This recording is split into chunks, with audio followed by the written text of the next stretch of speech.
Class साल अव्वल इल्मुल तालीम बाब नंबर 2 मकासद तालीम। बिस्मिल्लाहिर्रहमानिर्रहीम। अस्सलाम वालेकुम वरहमतुल्लाहि वबरकातुहू। अजीज़ तलबात, जो आदमी पहले सलाम करता है वह गरूर से पाक होता है। किसका इरशाद है? हुज़ूर सल्लल्लाहु अलैहि वसल्लम का इरशाद बारी ताला है। अजीज़ तलबात, आज हमने सबक नंबर 2 और सबक नंबर 2 है हमारा मकासद तालीम यानी एम्स ऑफ एजुकेशंस। अजीज़ तलबात, देखें हमारे एम्स ऑफ एजुकेशंस हैं तालीम के अमल में वो तमाम मालूमात और तजुर्बात शामिल है जो बनी इंसानी आगाज़ इंसानियत से आज तक तारीख़ के मुख्तलिफ़ अदवार में हासिल किए हैं। यही तजुर्बात में शायद जो नस्ल दर नस्ल तक हम तक पहुँचे हैं और ज़ख़ीरा इल्म की सूरत में हमारे पास मौजूद हैं। ये जो ज़ख़ीरा है, ये ज़ख़ीरा इल्म जो है तालीम के ज़रिए नई नस्लों तक पहुँचता है। अमले तालीम की मुनज़्ज़म सूरत निज़ाम तालीम की शक्ल इख्तियार कर लेती है। जी अजीज़ तलबात, यहाँ पे देखें अब पहली बात जो हो रही है निज़ाम तालीम की, कि निज़ाम तालीम से मुराद तालीम से मुतल्लिक़ अनासिर का ऐसा मजमूआ है जो बाहमी तौर पर मरबूत और मुनज़्ज़म अंदाज में तसलसल के साथ मकासद के हसूल के लिए एक यूनिट की शक्ल में काम करता है। अजीज़ तलबात, इसको समझने से पहले हम क्या करेंगे, निज़ाम तालीम समझ लेंगे कि है क्या। जी बेटा, निज़ाम के मानी है मोतियों की लड़ी, बुनियाद, जड़, सिलसिला, तरतीब, बंदोबस्त, इंतज़ाम, आरास्तगी, तरीक़ा रविश और तालीम से मुराद इल्म देना। बाइल्म से मुतल्लिक़ा मामलात हैं। तो निज़ाम तालीम से मुराद क्या होगा? ऐसा तरीक़ाकार या ऐसी तरबियत है जिसके ज़रिए तालीम के मामलात बुरुएकार लाए जा सकें। जी सलबात, आपको समझ आ गई कि निज़ाम तालीम से क्या मुराद है? जी मैं दोबारा से कर दूँ। निज़ाम के मानी क्या है? मोतियों की लड़ी, बुनियाद, जड़, सिलसिला, तरतीब, बंदोबस्त, इंतज़ाम है, आरास्तगी है, तरीक़ा रविश और तालीम से मुराद क्या है? इल्म देना। इल्म से मुतल्लिक़ मामलात हैं। तो निज़ाम तालीम से मुराद ऐसा तरीक़ाकार या ऐसी तरबियत है जिसके ज़रिए तालीम के मामलात बुरुएकार लाए जा सकें। अब निज़ाम तालीम से हम मुराद क्या लेंगे? ये तो मैंने मानी बताया ना, निज़ाम तालीम के मानी क्या हैं। अब क्या है निज़ाम तालीम से मुराद क्या लेंगे? निज़ाम तालीम से मुराद अजीज़ तलबात तालीम से मुतल्लिक़ा अनासिर का ऐसा मजमूआ जो बाहमी तौर पर मरबूत और मुनज़्ज़म अंदाज से तसलसल के साथ मकासद के हसूल के लिए एक यूनिट की शक्ल में काम करता है। ये आपके पास लिखा हुआ है ना यहाँ पे। अब निज़ाम तालीम से ये मुराद है। अब यहाँ पे अनासिर की बात हो रही है बेटा। अब देखिए अनासिर कौन है? निज़ाम तालीम चलाने के मकासद जो हैं वो क्या हैं? किसी निज़ाम को चलाने या बनाने के कुछ मकासद बेटा होते हैं। इस तरह निज़ाम तालीम के भी कुछ मकासद हैं। ये मकासद ही जो हैं तालीम की रूह और बुनियाद हैं। निज़ाम तालीम में से अगर मकासद को निकाल दिया जाए ना तो निज़ाम तालीम ही ख़त्म हो जाता है। ये इस तरह है जैसे बदन से रूह को निकाल दिया जाए। जी अजीज़ तलबात, यहाँ पे बात हो रही है अनासिर की।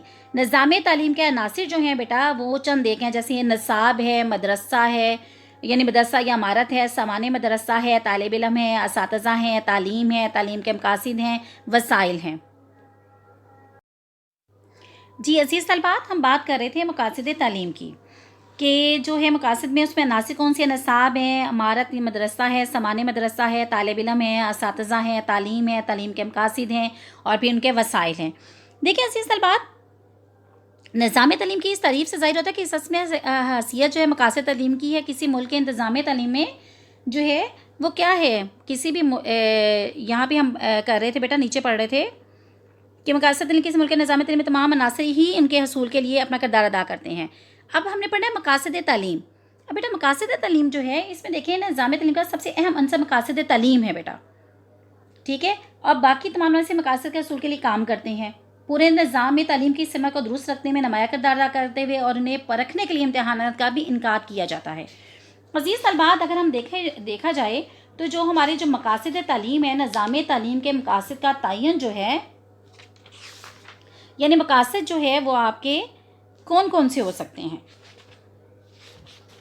यहाँ पे देखिए अगर हम करें मकासद की बात बेटा करें तो मकासद निज़ाम तालीम का एक अहम अंसर है। निज़ाम तालीम के बाकी तमाम अवामिल और अनासिर मकासद के हसूल के लिए काम करती हैं। तालीम के मकासद का हसूल ना हो तो सारा निज़ाम क्या हो जाता है बेटा? बेकार हो जाता है ना। यहाँ पे भी आपसे ये बात करें कि मकासद तालीम किसी भी माशरे के नज़रियात और फ़लसफ़ाना तसरात से माखूज़ किए जाते हैं। हर कौम अपने मकासद तालीम का तयन करता है, अपने मुल्क के तारीख़ी, सियासी, माशी और माशरती पस मंज़र में करती है, जो अफ़राद माशरे की इनफ़रादी और इज्तिमाई ज़रूरत को पूरा करते हैं। मकासद तालीम में सबसे जो हैं कुछ दायमी बेटा होते हैं, ठीक है, और क्या है जी, यहाँ पे मकासद की इकसाम बयान की जा रही हैं। यानी कि नंबर 1 पे वो क्या कह रहे हैं कि दायमी मकासद। अब दायमी मकासद की जो बेटा वो यहाँ पे बात करें वो कौन सी हैं? ऐसे मकासद किसी कौम के बुनियादी तसव्वुरात और नज़रियात पर मुश्तमिल होते हैं। मुसलमानों का बुनियादी तसव्वुर इस्लाम का निज़ाम है, ठीक है। और दूसरा कौन है? आर्जी मकासद। अब ये मकासद किसी मुल्क, माशरे, कौम की वक्ती ज़रूरतों और तकाज़ों के मुताबिक होते हैं, और ये जो मकासद हैं ये हालात के मुताबिक तब्दील होते रहते हैं। यहाँ पे देखें बेटा, बात वाज़िह हो गई ना आपको। अब फिर क्या है, इज्तिमाई मकासद कौन से होंगे? ऐसे मकासद जो अक्सरियत जो है अवाम या कौम के मजमूई मफाद के लिए हों, ठीक है। उसके बाद है इनफरादी मकासद बेटा कौन से होंगे? ये मकासद एक फ़र्द या एक ग्रोह के हो सकते हैं। अगर मुकाबिल में कौमी मकासद आ जाएँ तो इनफरादी मकासद को कुर्बान करना पड़ता है, ठीक है बेटा। अब ये देखें कि यहाँ पे हम बात कर रहे थे कि मकासद क्या हैं। अब मकासद का तयन, अच्छा एक बात और बेटा ज़हन में रखें, हमने बात की यहाँ पे क्योंकि बात पैराग्राफ पे हो रही थी कि दायमी मकासद की, आर्जी मकासद की, फिर बेटा उसकी इज्तिमाई मकासद की, इनफरादी मकासद की। ये आपके सफ़ा नंबर 14 के मैं मकासद तालीम के दूसरे पैराग्राफ में बात कर रही हूँ, ठीक है। अगर यहाँ पे मकासद का तयन में अगर मैं एक दो आपको पॉइंट्स बता दूँ तो आपको मज़ीद समझने में आसानी हो जाएगी। देखिए बेटा, मकासद का तयन हम किस तरह से करते हैं? नंबर 1 में हम मेयार अमल, यानी हर शख्स अपनी जद्दोजहद और अमल का एक मेयार मुकर्रर करना चाहता है, ठीक है। अब उसका क्या होगा? मरकज़ और महवर का कर्व या हसूल फ़र्द का मेयार होता है। वो अपने अमल, तर्ज़ अमल और अंदाज़ी अमल से उससे करीब तर होता चला जाता है वो, ठीक है। अब ये मरकज़ और महवर क्या होगा? उसका मकसद कहलाता है। फिर उसके लिए वो क्या करता है? उसके लिए वो जो मकसद एक बना लेता है उसके लिए सिमत जो है वो अमल करता है, यानी सिमत अमल। अब फ़र्द का हर अमल और कदम किसी सिमत की तरफ उठता है, यानी पहले क्या करता है? वो अपने लिए मकसद का तयन करता है। कौन करता है? फ़र्द। फिर उस सिमत की तरफ चलता है। उसके सामने कोई मकसद होता है जिसे वो पाना चाहता है, उसकी कोई मंजिल होती है जिसे वो पाना चाहता है। मकसद ही इंसान के अमल की जहत और सिमत मुकर्रर करता है। वाज़िह हो गया ना बेटा आपको मकसद का मतलब? पहले नंबर पे फ़र्द क्या करता है? अपने लिए मियाद मुकर्रर करता है, प्लान करता है ना, मंसूबा। दूसरे पे क्या करता है? उस सिमत में चलना शुरू करता है जिसके लिए वो प्लान करता है। अब तीसरे में क्या बात कर रहा है? वो तहरीक अमल, यानी मकसद फ़र्द को अमल की तहरीक देता है। अब फ़र्द क्या हो गया? फ़र्द, मकसद जो है फ़र्द को अमल की तहरीक देता है। इसकी हर हरकत, अमल और तब्दीली के पस मंज़र में कोई मकसद जो है कारफरमा होता है, जिसके पेश नज़र वो किसी अमल को सरअंजाम देने की कोशिश करता है। नंबर 4 पे इंतखाब है। अगर मकासद पहले से मुकर्रर हो तो उनके हसूल के लिए जिन ज़राए को इख्तियार करने की ज़रूरत होती है ना, उनके इंतखाब में वो क्या कहता है? आसानी पैदा। ये जी बेटा, ये 4 बातें थी जो कि एक कोई भी मकसद हम जो है उसका तयन करने लगे तो ये 4 चीज़ें जो है उसमें कारफरमा होती हैं। फिर मैंने मकासद की इकसाम में भी आपको बता दिया, दायमी मकासद हो सकते हैं, आर्जी मकासद हो सकते हैं, और इज्तिमाई और इनफरादी हो सकते हैं। देखिए अज़ीज़ तलबात, यहाँ पे वो बार बार देखिए क्या कह रहे हैं, ताहम ये ज़रूरी है कि मकासद तालीम कौमी ज़रूरत से आम हों। निज़ाम तालीम नई नस्ल को अपने आबाई विरसे और इल्म फ़नून से आगाह करके जदीद दौर के तकाज़ों के मुताबिक माशरे के लिए मतलूब अफराद तैयार कर सके, जो ज़िंदगी के मुख्तलिफ शोबों में माहिरीन और कारकुनों के हिस्से से अपने फ़राइज़ और जिम्मेदारियाँ खुश असलूबी से अदा कर सके।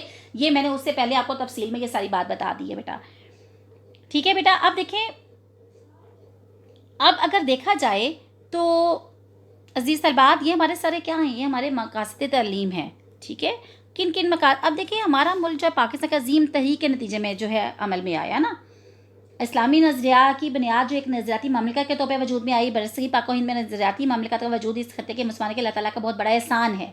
इस मामलिकत का बुनियादी मकसद भी है कि यहाँ कुरान और सुन्नत की तालीमात के मुताबिक हकीकी इस्लामी और फलाही माशरा कायम हो, जहाँ माशरे में इंसाफ, रवादारी, क़ुव्वत और मसावत की बुनियाद पर लोग अपनी ज़िंदगी बसर कर सकें। अज़ीज़ तलबात, अगर देखा जाए तो यहाँ पे ये जो मैंने ऊपर बात की थी ना आपको कि मकासद का जो है तयन हम किन चीज़ों पे करते हैं, तो ये पूरा इसमें हमारी ये ममलिकत वाला मामला इसमें पूरा आ जाएगा। हमारा मुल्क एक इस्लामी रियासत है ना, और ये इस्लाम के नाम पर भी हासिल किया गया बेटा। लिहाजा यहाँ पे तलीमी मकासद जो हैं इस्लामी नज़रिया से लिए जाएंगे, ठीक है।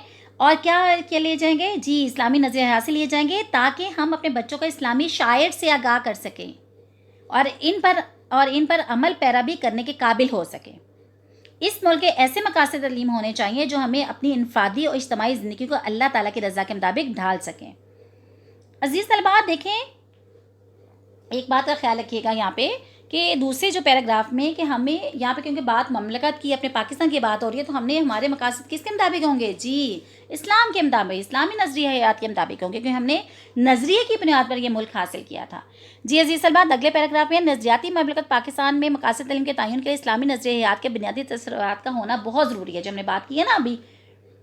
اور یہاں کیا ہے؟ اسلامی نظریات کی روح سے زمین پر خدا کے حکم اور قانون کا اس طرح نفاذ کرنا ہے کہ اس میں بسنے والے باشندے اپنی انفرادی اور اجتماعی زندگی کو کس کی رضا کے لیے بسر کریں؟ اللہ تعالیٰ کی رضا کے لیے بسر کریں۔ اسلامی نظریہ جو ہے زندگی کے تمام شعبوں کی طرح تعلیم کے شعبہ کو بھی اپنے دائرۂ کار میں شامل کرتا ہے اور اپنی ضروریات اور تقاضوں کے مطابق نظام تعلیم کی تشکیل پاتا ہے۔ اگر عزیز طلباء، اگر میں مزید آپ کو بتا دوں کہ دیکھیں کہ جو ہمارا اگر ہم دیکھیں کہ مقاصد تعلیم اور مقام اور حیثیت، اگر میں تھوڑا سا آپ کو مزید اس میں ڈیٹیل بتا دوں کہ مقاصد تعلیم کے بغیر تعلیمی ڈھانچہ بے روح ہوتا ہے نا۔ نظام تعلیم کی پوری عمارت کس پہ کھڑی ہے بیٹا؟ یہ تھوڑا سا لبے لبا میں دوبارہ سے مقاصد تعلیم کے بارے میں بتا رہی ہوں کہ مقاصد تعلیم کی بنیاد پوری عمارت کس پہ کھڑی ہے بیٹا؟ نظام تعلیم کی پوری عمارت مقاصد تعلیم کی بنیاد پہ کھڑی ہے۔ اس لیے مقاصد تعلیم جو ہے کہ بغیر کسی قوم اور ملک کے لیے نظام تعلیم کی تشکیل ناممکن ہے۔ ہر کام کا بیٹا کوئی نہ کوئی مقصد ہوتا ہے نا جو اس کے لیے محرک بنتا ہے۔ جب کوئی مسافر جو ہے سفر پر روانہ ہوتا ہے تو اس کے سامنے کوئی منزل ہوتی ہے نا، اس طرح تعلیم کا بھی اپنا کیا ہے؟ ہدف ہے نا، جس کا مقاصد تعلیم سے آگاہی کے بغیر حصول جو ہے بیٹا ناممکن ہے۔ مقاصد تعلیم کا جاننا نظام تعلیم کو سمجھنے کے لیے ضروری ہے۔ ذیل میں دیکھیں اب اگر اس کے لیے کیا ہوگا، اگر دیکھا جائے تو نشوما کو باقاعدہ بنانا چاہیے۔ اب بچے کو اگر اس حالت میں چھوڑ دیا جائے تو وہ اپنے انداز سے نشوما پائے گا نا، اس کی تعلیم بھی ہو جائے گی، لیکن یہ مثبت منفی بھی ہو سکتی ہے۔ تعلیمی مقاصد کی اہمیت کیا ہے کہ یہ اسے باقاعدہ بناتی ہے، بچے کے نشوما کو متوازن بناتی ہے، بچے کو مناسب تربیت دیتی ہے، اور پھر وہ کیا کرتی ہے؟ معاشرتی تقاضوں کو بھی پورا کرتی ہے۔ ہر معاشرے کے کچھ مقاصد ہوتے ہیں نا بیٹا، معاشرہ چاہتا ہے کہ ان کے مقررہ کردہ مقاصد پورے ہوں۔ ان مقاصد میں معاشرتی زندگی کا تحفظ ہے، ورثہ کی تحفظ ہے، حفاظت ہے، منتقلی ہے، بقائے نسل وغیرہ بھی ہے۔ معاشرے کے یہ مقاصد تعلیم کے ذریعے ہی پورے ہوتے ہیں۔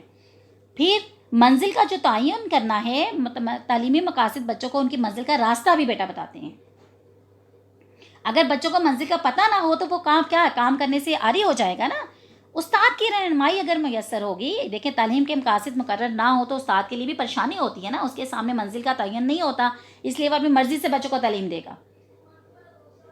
اب کیا ہے؟ تدریسی معاونات بھی ہونے چاہیے۔ مدرسے میں اپنے سبق کو بہتر اور دلچسپ بنانے کے لیے بہت سے معاونات کو استعمال میں لاتا ہے۔ مدرس جو ہے نا اپنے سبق کو بہتر اور دلچسپ بنانے کے لیے بہت سے معاونات کو جو ہے استعمال میں لاتا ہے۔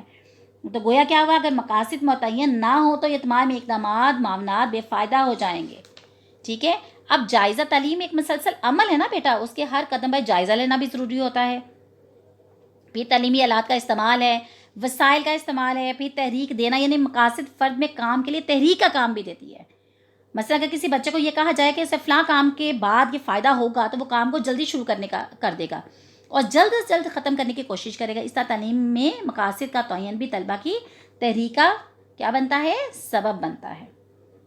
جی بیٹا، اگر نظام تعلیم کے مقاصد کا اگر تعین کرنا ہو تو ہم چند باتیں میں مزید آپ کے زیر غور لانا چاہ رہی ہوں کہ پاکستان میں نظام تعلیم کے مقاصد تعین کرنے کے لیے اگر آپ ان باتوں کا خیال رکھیں گے، جو پاکستان کا ایک پیراگراف آیا تھا اس میں ہم حوالہ یہ دے سکتے ہیں نا، پوائنٹس سب ہیڈنگ ایک پوائنٹ لکھ کے، کہ اسلامی نظر حیات قرآن و سنت کی ترویج و اشاعت ہے، معاشرے کو اسلامی اور فلاحی بنانا ہے، اسلامی اقدار ہونے چاہیے، مسلمانوں کے فلسفیانہ تصورات ہونے چاہیے، ملک کے سیاسی معاشرتی پس منظر میں کے مطابق ہونا چاہیے۔ یہ کیا ہے؟ نظام تعلیم کے مقاصد ہیں۔ افراد کی اجتماعی انفرادیت ضرورت کو خیال رکھتے ہوئے جو ہے اس کے مقاصد تعین کیے جائیں، قومی ضروریات کے مطابق ہونے چاہیے، وقتی ضرورتوں اور تقاضوں کو مد نظر رکھتے ہوئے جو ہے مقاصد کا تعین کیا جائے، تہذیب و ثقافت کے مطابق ہونا چاہیے، موجودہ علوم و فنون اور جدید علوم و فنون کے مطابق جو ہے مقاصد کا تعین کیا جائے۔ جی عزیز طلباء، یہ ہمارا آج کیا تھا؟ جی مقاصد تعلیم میں نے آپ کو ڈیٹیل کے ساتھ بتا دیا کہ مقاصد تعلیم جو ہے کیا ہوتے ہیں، نظام تعلیم کیا ہوتے ہیں، ان میں کون کون سے عناصر کام کرتے ہیں، ہمیں جو ایز پاکستانی جو ہیں ہمارے جو مقاصد ہونے چاہیے وہ کیسے ہونے چاہیے، اور مقاصد کے ساتھ ساتھ مقاصد تعلیم کیسے ہونے چاہیے۔